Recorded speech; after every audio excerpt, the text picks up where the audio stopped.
You are the Son of God sent to die to take away our sins. Salamat kaayo, Ginoo, for dying for us. You alone truly loves us. You alone love us unconditionally. And help us, O Lord, to love those, even the most difficult being or person, unconditionally as well. But Lord, guard our hearts and our minds as well, O God, and protect us from the power of the enemy. In the mighty name of your Son, Jesus Christ, we pray. Amen. So we are in Luke chapter 1, verse 26 to 56. Og ang topic na to is Know the Mother and the Child of the Season. Is Ailing here? Wala no sa Ailing? Was Ailing day? Pakasod. Okay. Wala pa. Wala siya. So, basahan na to ang Lucas 1:26 nga to sa 56. In the 6th month of Elizabeth's pregnancy, God sent the angel Gabriel to Nazareth, a town in Galilee. The virgin pledged to be married to a man named Joseph, a descendant of David. The virgin's name was Mary. The angels went to her and said, "Greetings, you are highly favored. The Lord is with you." Mary was greatly troubled at his words and wondered what kind of greeting this might be. But the angel said to her, "Do not be afraid, Mary. You have found favor with God. You will conceive and give birth to a son, and you are to call him Jesus. He will be great and will be called the Son of the Most High. The Lord God will give him the throne of his father David, and he will reign over Jacob's descendants forever. His kingdom will never end." "How will this be?" Mary asked the angel, "since I am a virgin?" The angel answered, "The Holy Spirit will come on you, and the power of the Most High will overshadow you. So the Holy One to be born will be called the Son of God. Even Elizabeth, your relative, is going to have a child in her old age, and she who was said to be unable to conceive is in her 6th month. For no word from God will ever fail." "I am the Lord's servant," Mary answered. "May your word to me be fulfilled." Then the angel left her. At that time, Mary got ready and hurried to a town in the hill country of Judea, where she entered Zechariah's home and greeted Elizabeth. When Elizabeth heard Mary's greeting, the baby leaped in her womb, and Elizabeth was filled with the Holy Spirit. In a loud voice, she explained, "Blessed are you among women, and blessed is the child you will bear. But why am I so favored that the mother of my Lord should come to me? As soon as the sound of your greeting reached my ears, the baby in my womb leaped for joy. Blessed is she who has believed that the Lord would fulfill his promises to her." And Mary said, "My soul glorifies the Lord, and my spirit rejoices in God my Savior, for he has been mindful of the humble state of his servant. From now on, all generations will call me blessed, for the Mighty One has done great things for me. Holy is his name. His mercy extends to those who fear him from generation to generation. He has performed mighty deeds with his arm. He has scattered those who are proud in their inmost thoughts. He has brought down rulers from their thrones, but has lifted up the humble. He has filled the hungry with good things, but has sent the rich away empty. He has helped his servant Israel, remembering to be merciful to Abraham and his descendants forever, just as he promised our ancestors." Mary stayed with Elizabeth for about 3 months and then returned home. So we'll break this passage into two. One, know Mary, and the other one is know Jesus.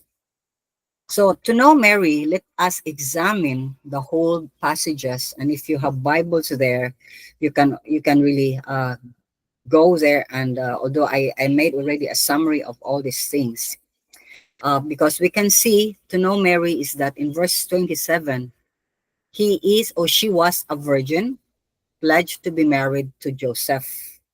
And Joseph's descendant is of David. So Joseph in this line in the Luke, we can see that Joseph is a kingly from the king. no, from the line of the king David, as God promised Royal. royalty, as God promised that David's throne will last forever and ever, and that is because of Jesus Christ. And this virgin pledged to be married. An angel appeared to him and greeted her, telling her that she's highly favored by the Lord. So that is what Mary was, highly favored by the Lord, but that doesn't exalt her or make her God. Okay? It's just that God, among all the women, chose her to be the one that will carry the only begotten Son of God to become a man. And that's in verse 28. But this greeting that she's highly favored the Lord made her, ask question and troubled her a lot, that the angel talked to her and told her, don't be afraid, Mary. God just chose you.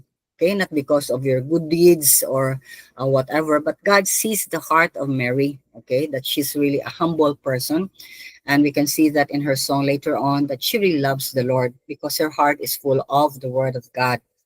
So she was told that she will be conceiving supernaturally and give birth to the Son of God, and that she's going to call him Jesus. So everything was arranged by the Lord.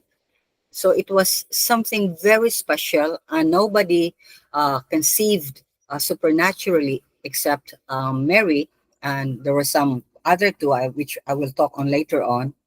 So this is a very special announcement because God has to send an angel to personally announce to her.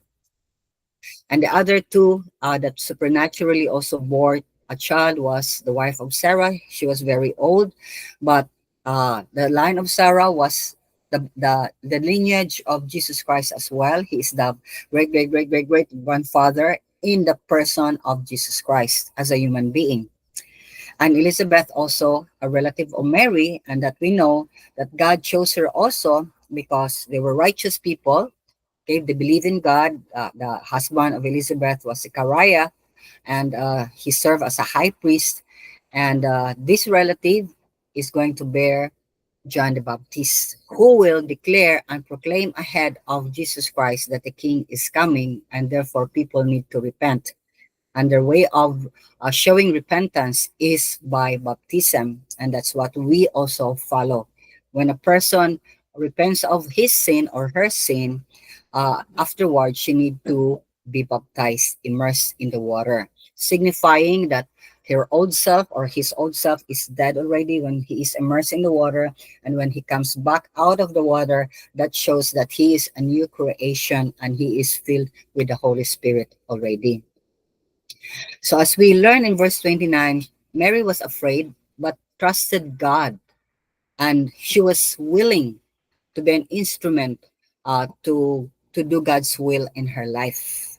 And we know that to be an instrument this way is a very challenging one because she will be the talk of the town, and she was indeed the talk of the town. She was doubted by many and most likely by relatives as well. And but praise God, she did not go alone through this hardship because Joseph was willing to accept her. Because Joseph also, on the other side, was informed by an angel not to divorce Mary, but to take her as a wife because they're going to be the parents, quote unquote, of the Son of God, Jesus Christ, who will come as a human being in this world. So we can see here that what they went through was not easy as a couple.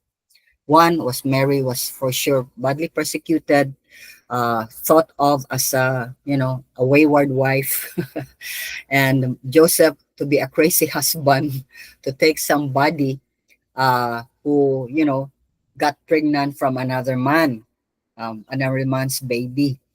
So it was very hard. Even if they will explain that to them, they will likely not believe that what she was bearing was the Son of God.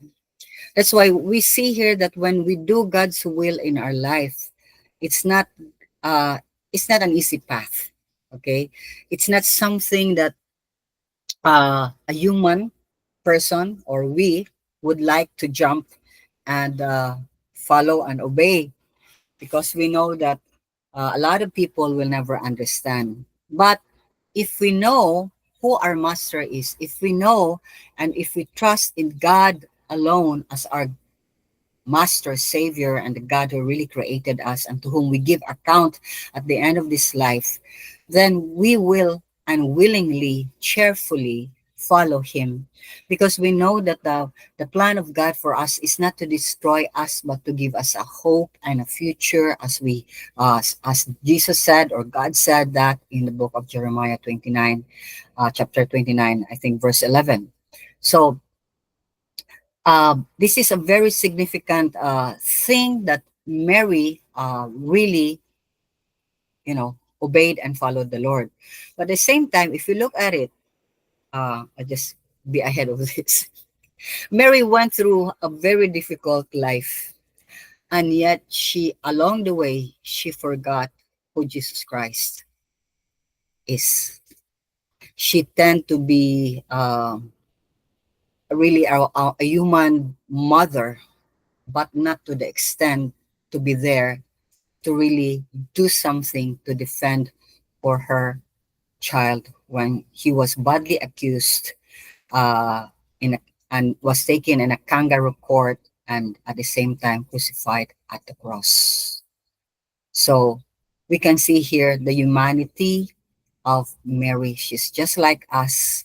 uh One time, we God is so clear in our head and in our heart, and we just, so touched by who he is, because we just, met God in our devotional time or in our bad experience, and then when things go well, we forget God, who he is. Okay. So but here we can see the response of Mary when when Elizabeth was praising God, and at the same time,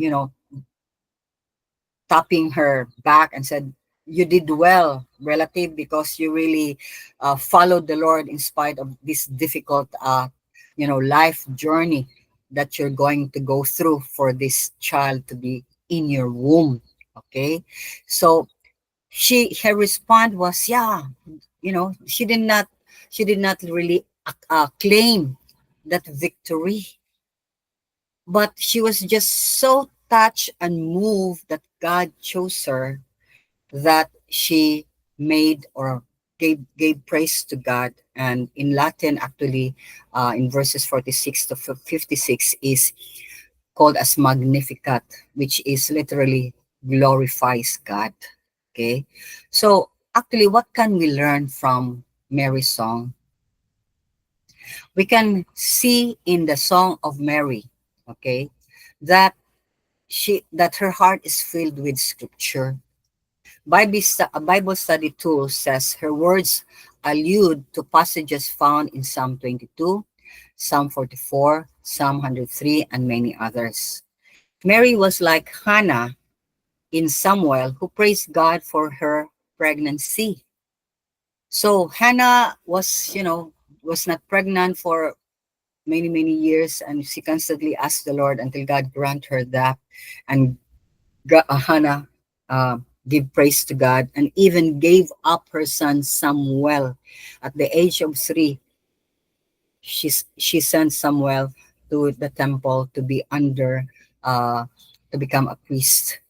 So Mary also is really praising God for this child that will be born in her womb. So let us read her song and learn more about Mary's heart towards God. In verse 46, Mary said, "My soul glorifies the Lord, and my spirit rejoices in God, my Savior." So in here alone, we can learn two things: that man is composed of body, soul, and spirit. Okay? Because we believe in Trinity, Father, Son, and the Holy Spirit. God is also created by God in three parts: body, soul, and spirit. And we know that the soul is the mind, consists of the mind. We can think, we can make our choices, the heart, we can feel, okay? And the spirit or the body is the very one where the God dwells on us as his temple, and this is the very instrument that God will use to accomplish anything for his honor and for his glory. Just like in Mary's case right now, she was used, the whole body of Mary, to bear the child of God, to bear Jesus Christ, for the God to be born and become naturally as a man, not a man that coming out of the shoot of a bamboo, or a man coming from the earth, or from anywhere else. Jesus was really fully and truly man. And just it's just very sad that many people and many religion just look at him as a prophet, a good one, a good prophet, but that's it, he's just a man. Okay, but we know later on who Jesus Christ is as we pick up all the verses that tells us uh, in our passage who Jesus Christ is. So okay, and the same time she says my soul, so my mind and my heart is glorifying God, and my spirit, which is renewed because of her relationship with God, rejoices. And she made it clear. Where is her spirit rejoicing? In God. And who is her God? Savior, her Savior. So we can see here that Mary is a person who acknowledges she is not God and she can never be equal with God, because she is a mere human being marred by sin, inherited the sinful nature of Adam, just like all of us. But she glorifies God here because in verse 48 it says, "For he has been mindful of the humble state of his servant." So why is what does Mary mean here? Mindful, that God is mindful of her, a humble state of his servant. One, Mary is uh they're not rich, okay? They're poor from a poor family. But her lineage is also coming from King David. And states here that humble state because she's nobody. She got nothing to prove, to show to God that she deserves to bear the Son of God. Because everybody at that time, most of the women during that time, and remember, at this time, the prophecy were created with, in that span of 1,500 or 1,600 years, because after that Jesus Christ, the word of God was silent. There was no more prophet for 400 years because God was mad at Israel. So most of the women that sees the coming of the Lord through the prophet's statement, which points to Jesus Christ as the coming Savior, they were excited and hoping that they will be chosen. Or every single virgin woman is praying, Lord, if you find me the person that can bear your son, let it be me. Okay. So most likely Mary prayed all this this prayer all the time. So that's why she said, he is mindful of me as his servant.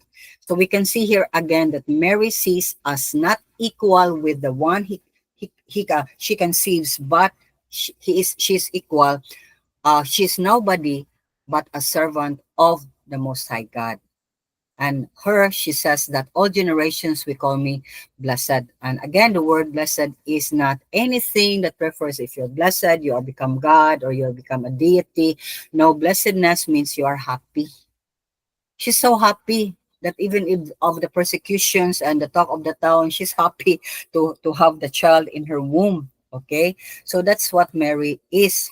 So that's what she refers here, that generation to the generations they call me blessed. Okay, not because she is equal with God or Jesus Christ. So and for this reason he said, I'm blessed. Generation they call me blessed because the mighty one has done great things for me. Holy is his name.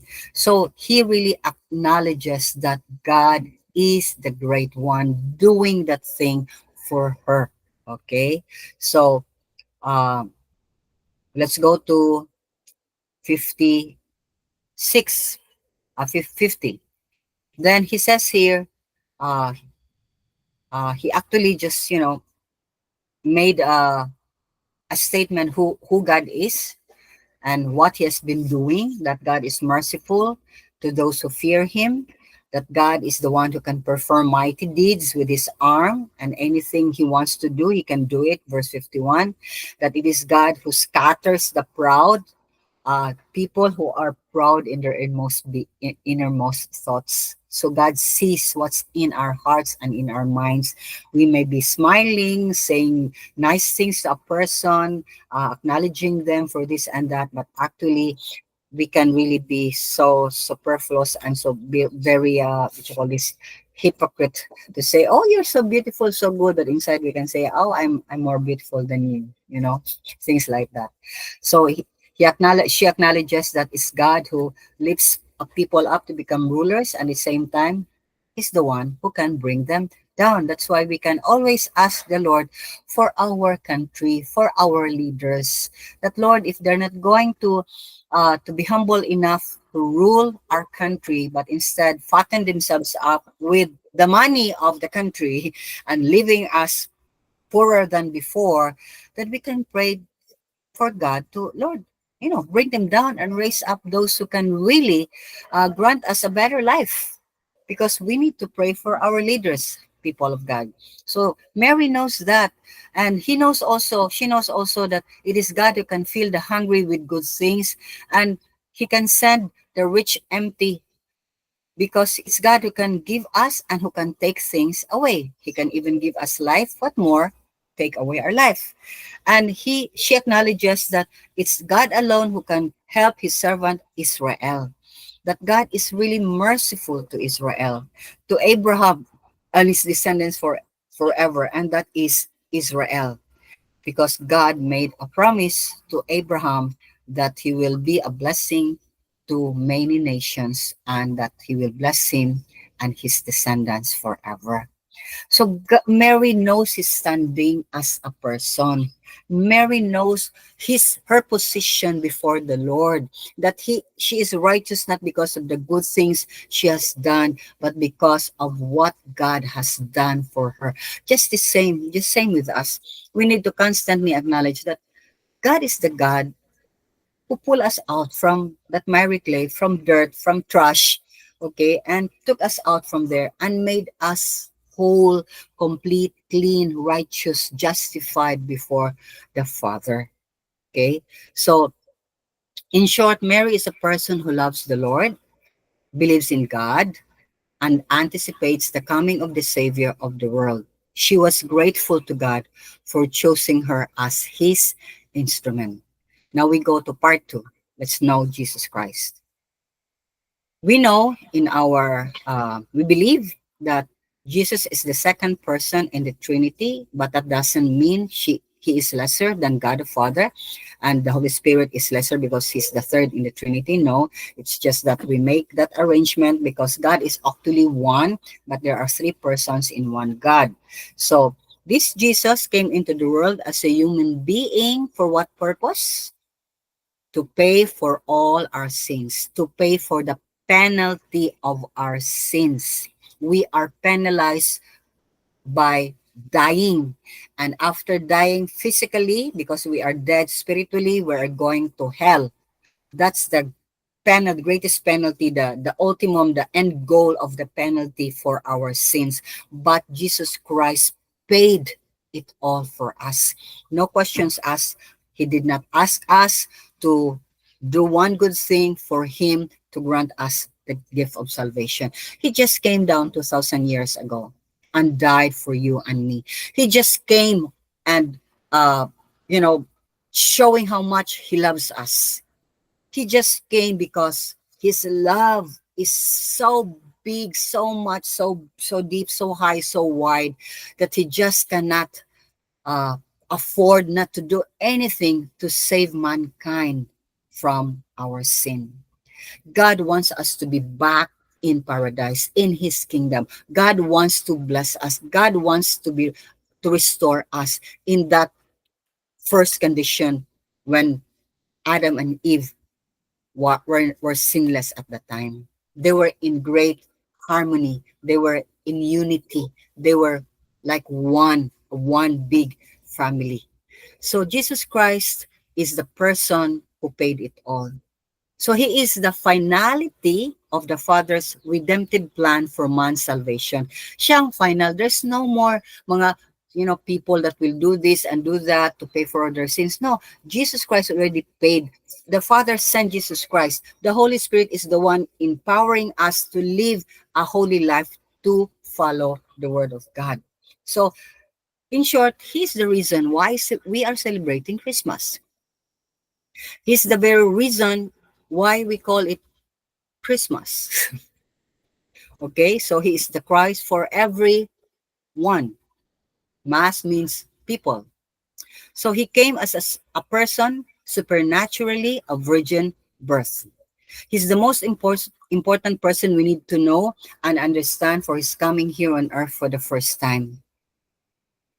He came here 2,000 years ago for the first time, and he will come again. And we are at the very end of the end of his coming, second coming. And the church calls it second advent. Now, there is a prelude before his second coming. There's something that will happen before his second coming, because this coming will be preluded by the rapture.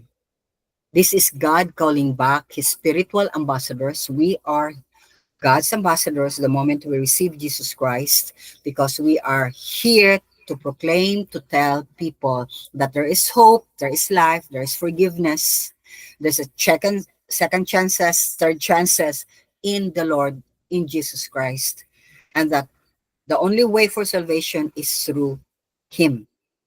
And the only sin that God cannot forgive is when we do not believe in Jesus Christ. That's the only one. So he will call us back, because we are the restraining factor right now, because the Holy Spirit is in us. And the unholy one, Satan, and all his minions will not be able to do and accomplish the work right now, although they are doing a lot right now in the background, preparing for that great thing, because they know it will happen. And that day, when we are out of this world through rapture, we'll be snatched out, living or dead already. God will just take us away anytime in a blink of an eye. And that's why we need to be prepared all the time for that possible day. And when that day will come, when we are taken away, there's so much chaos. All countries, all banks in the whole world will just go plummet down. Everything will just be, beyond, recognition, or everything will just go poor, and there's so much trouble because millions of people will be out of here, and they cannot explain it.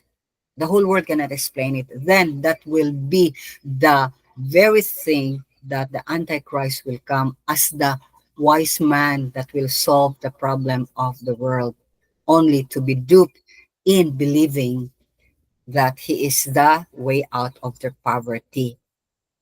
Because actually, he's going to bring everyone who believes in him to hell. And yesterday, actually, I think it was really a late or before the pandemic or during the pandemic, what you call this news that John Markel made about these gadgets that we have. If you know, and Ison will surely later on will allow her to explain that. They are the very nation right now that is using the chip. Okay, the chip is like a small, like grain of rice placed in the hand, and the Bible said it's either in the hand or in the head. It will be placed there. All your data, all your bank accounts, all your money, everything is there. So uh, nobody is like an island. You are known by everyone. You're known by the great government that will soon come out in this planet Earth. Okay, so the moment we do that, but right now, Ison, I believe, is my sister is just using the card, not the chip, but it will come around one of these days. And those who will go for it because they want to live in this life They want to buy because without it, you cannot buy, you cannot sell, meaning you cannot eat, you cannot do anything. You're dead. You're a vagabond. You'll be under scrutiny of the government if you will not submit to that mandate. So uh, let us know Jesus in our passage. Jesus coming as a man was announced by Gabriel, an angel, to Mary, a virgin pledged to be married to Joseph. And we see that in verses 26 and 27. His name, Jesus, was chosen by God the Father and was given to Mary. Therefore, Mary has no right to choose any name except that name, Jesus, in verse 31. Now, the name Jesus was a common name during the first century Judea. Jesus means Yahweh saves, or Yahweh is salvation. Translate, translated from Hebrew and Aramaic, the name is Yeshua. Okay, this word is a combination of Yah, an abbreviation for Yahweh, the name of Israel's God, and the verb Yasha, meaning rescue, deliverer, or save. That's the name Yahweh or Yeshua. To distinguish him from other Jesus, he's often called Jesus of Nazareth. His name is his mission. It's there in his name. Jesus means to save people from sin and death. And verses 32 to 33, there are a full pack description of who and what Jesus is and have become. It is said in verse 32, he will be great and will be called the Son of the Most High. No child was being prophesied that he will be great. Okay? Lolos, lolas, fathers, mothers will say, maybe this child will become great because he possesses this smile, he possesses this big cry, he possesses this, mga totoo ba? Yeah, dako ang thumb or whatever. But this one is specifically revealed to Mary by the angel was sent by God the Father that he will be great. But we can see that he is not great in terms of the world's concept. Because one, he did not come as a king. He came as the very poor among the poorest among the poorest pagyud. Okay? Um, Jesus Christ was born in a manger. She was born to a very poor family, to Mary and Joseph.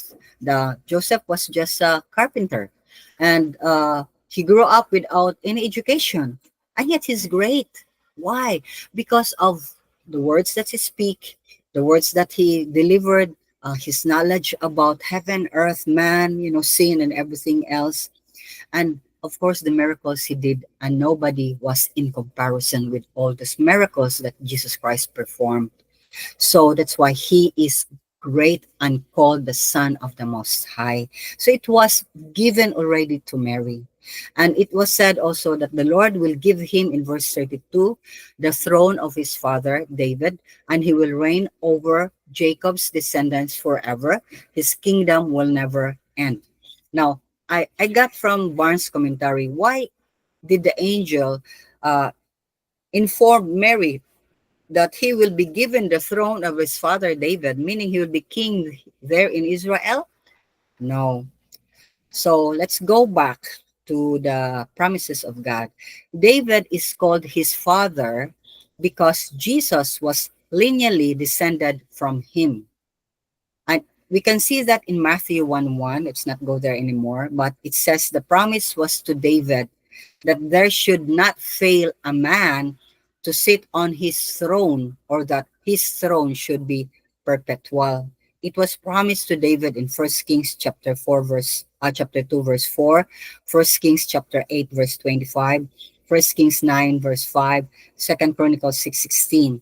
And the promises was fulfilled by exalting Jesus to be a prince and a savior and a perpetual, forever king of his people, because his kingdom will never end. So Jesus came supernaturally, for it was in in and through the Holy Spirit and the power of the Most High, that Mary conceived a child without the help of a man or from Joseph. That's in verse 35. Because Mary cannot uh, understand how she can possibly bear a child without Joseph's help.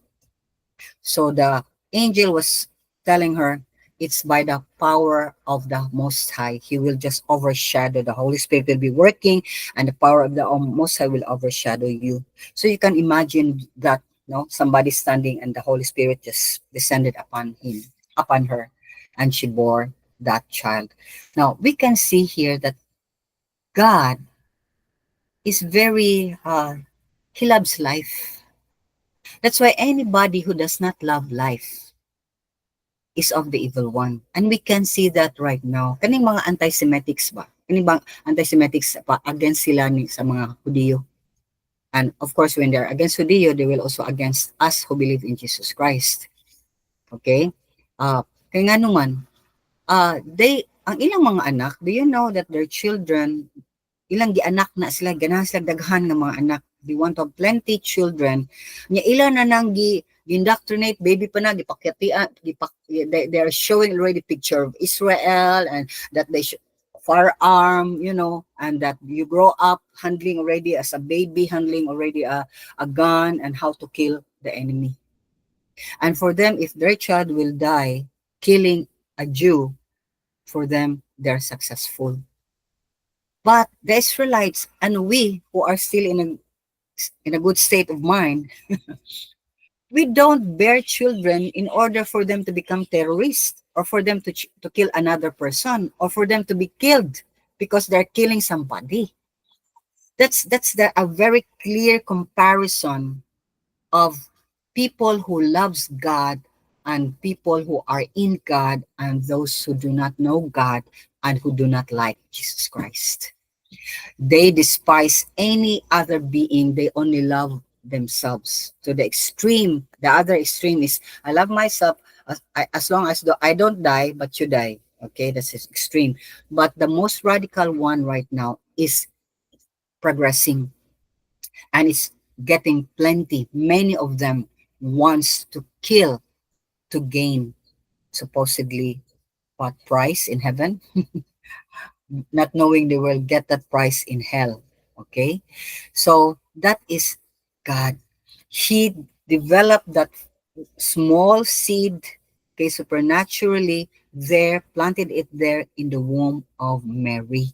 And it just, because we have women, we have the capacity to really bear a child, but not to a man. So you can see that. That's why we need to really, we need to teach, especially the children nowadays, especially if they're girls, not to just immediately jump into relationships without knowing the cost of it. And furthermore, knowing Jesus Christ, we can see in verse 32, the angel said to Mary, he will be called the Son of God. A repetition stated by the angel in verse 32, which was also stated here in verse 31, 30, 33. Okay, so repeated twice. Jesus is the Son of God. There is no other name in the Bible wherein an angel or the Word of God says that this man is also God. The only man who is named as God is only Jesus Christ. We need to be very clear on it. That's why, again, I encourage you, read the Bible from Genesis to Revelation, fast and quick, because the enemy is deceiving everyone who doesn't have a clarity of mind or doesn't have a complete knowledge of the whole gospel or the whole word of God from Genesis to Revelation. So please, people of God, make it your start now. Don't wait for January 1, a New Year's resolution. So the announcement of the angel Gabriel established immediately who is the one to be conceived and born through Mary. And we can never see there that the angel said, and because you born and are you going to conceive and born this child, you will also become a mediator, or you also become God, a little God lower than him or equal with God. God, it's never stated there. So this God is the Son of the Most High, as I've said in verse 32 and repeated in verse 33. The account of the birth of Jesus with Mary as the instrument of the king's coming has never mentioned Mary becoming God, as I said, because the one she bore was and is the only God who became man. Now, nor was there any allusion that God has given Mary the authority as the mediator between man and God, and we took it already in 1 Timothy 2:5 and 6. It clearly defines that the only mediator is between man and God is the man and Savior Jesus Christ. He alone can mediate for us, for he alone paid, redeemed the penalty of our sins at the cross. Say it si Bano, si Kristo Jesus ramanggod ang tigpatilwala, siya ra ang atong abogado, kay siya raman ang nibayad sa atong mga sala, ang penalty. So kung ino na to na nabaligya tangad do ni Lulier, okay, as a as a pendant or whatever, na penalize na ta kay wa joy lukat-lukat bisag sa interest di kabayad. So Jesus Christ came and said, okay, ako ning kwaon din na penalize na des judge din ha, ako na siyang kwaon, maako na siya. So kinsay mo bayad, ang tag-iya maoy, ang bayad mo ay makatag-iya, di ba? Kay he's the one who paid, then he's the one who owns you and me. Nobody owns us, and that's why we only need to call on the name of Jesus Christ to be saved. There's no other way for salvation. Jesus Christ alone, the only one. And God made it so simple, and God made it so specific that anyone should, kung sakto ang atong pangunaw na, we should embrace that. Kaya nga naman yung manguy-kuy, ano maghimo man yung atong kagulingong dan, ano manawag man yung daghangan, nga dili maday na sila dunggon sa Ginoo, labas ng patay naman na sila, that's necromancy, that's against God's word. Di ka na ng Ginoo nga mag-ampot sa mga patay, okay, manawag sa mga patay, bisa pag-ato pa ng papa, mama, or loved one, because they cannot hear us and we are separated from them already. Whether they're in heaven or in hell, we don't know. But we hope and pray right now that we know who Christ is, that we make all the effort we can, all the prayers every day to really ask the Lord, please save my family. That's all we can do. Ask and then wait for an opening, wait for God to open a door. But if you are again a parent, if you have an influence on children, kitang mga tiguang na, di pinakitang mga tiguang, we have really, kay senior na magudta, we can actually command anybody under us, Bible reading ta. By doing that, you are already doing the work that God wants you to do, the very work He wants us to do, the Great Commission to go and make disciples. Kumudawat sila sa Ginoo, dili ila na ng problema. But if we are been closing our mouth, if we are not praying for them, if we don't have a heart for the lost souls, we will be condemned along with them. Because excuse me, everything nga atong na-receive, nga wa na to gipagawas. That's why Jesus Christ said, remain in me, and I will remain in you. So your joy will be complete. Kunya kung tan-aw nimo sa whole context na siya, di nang tamo mag-exegesis din ha. It is when we receive the love of God, we must pass the love of God to others.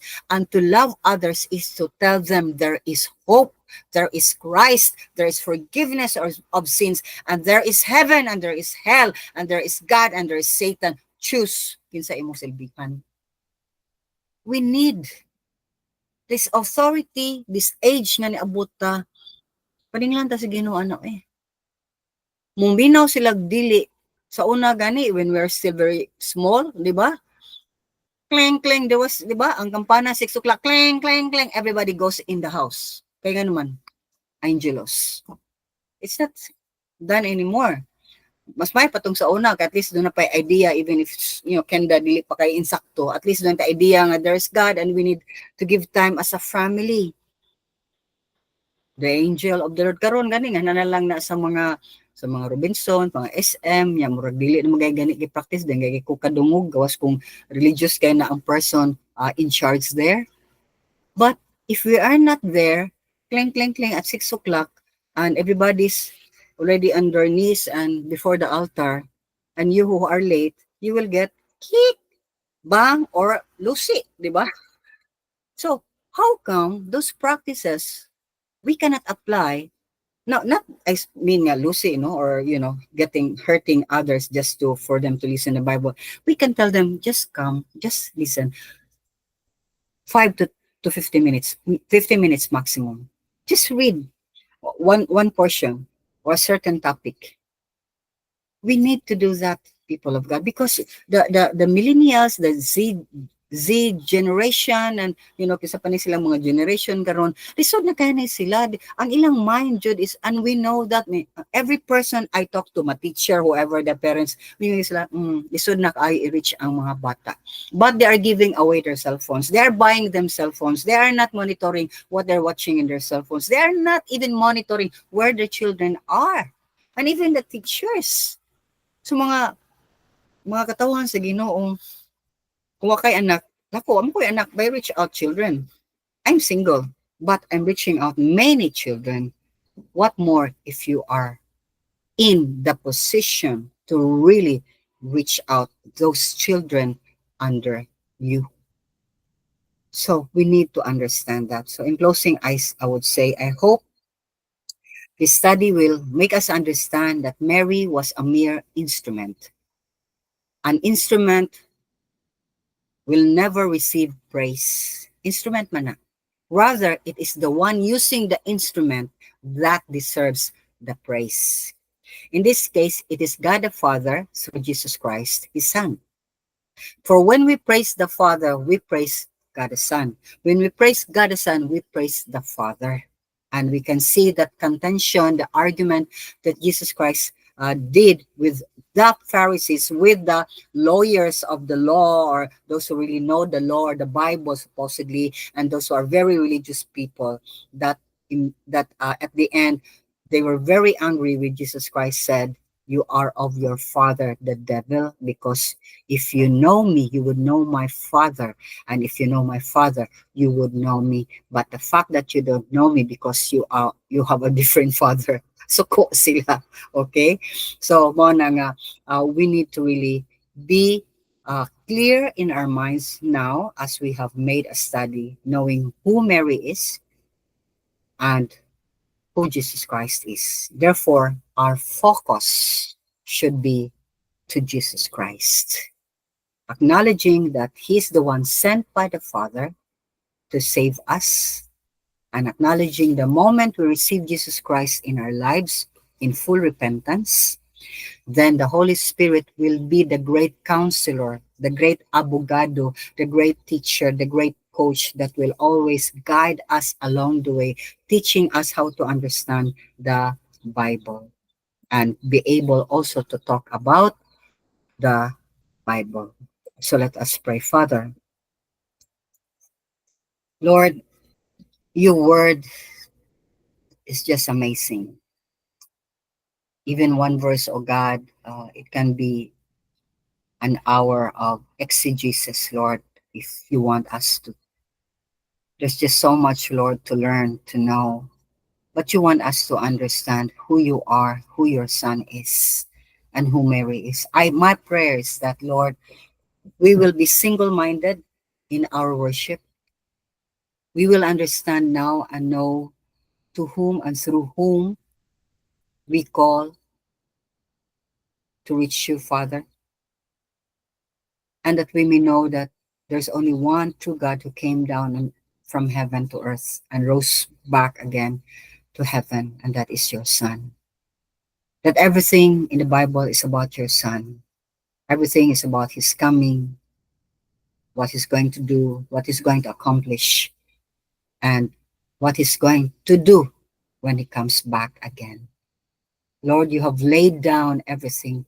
Gidayag mo na, gihatag mo na. Wa may excuse, Lord, for not knowing or for us to be caught surprised of many things in life because you are God. You love us so much. You don't want us to be unprepared, but to be prepared all the time.